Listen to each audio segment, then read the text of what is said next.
کیا تم نے نہیں دیکھا کہ اللہ نے کلمہ طیبہ کی کیسی مثال بیان فرمائی ہے؟ وہ ایسی ہے جیسے پاکیزہ درخت جس کی جڑ مضبوط ہو اور شاخیں آسمان میں پھیلی ہو، وہ اپنے پروردگار کے حکم سے ہر موقع پر پھل لاتا ہو، اور اللہ لوگوں کے لیے مثالیں بیان فرماتا ہے تاکہ وہ نصیحت حاصل کریں۔ اور ناپاک بات یعنی غلط عقیدے کی مثال ناپاک درخت کی سی ہے کہ وہ زمین کے اوپر ہی سے اکھیڑ کر پھینک دیا جائے،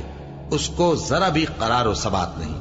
اللہ مومنوں کے دلوں کو صحیح اور پکی بات سے دنیا کی زندگی میں بھی مضبوط رکھتا ہے اور آخرت میں بھی رکھے گا، اور اللہ بے انصافوں کو گمراہ کر دیتا ہے، اور اللہ جو چاہتا ہے کرتا ہے۔ کیا تم نے ان لوگوں کو نہیں دیکھا جنہوں نے اللہ کے احسان کو ناشکری سے بدل دیا اور اپنی قوم کو تباہی کے گھر میں لا اتارا، یعنی دوزخ میں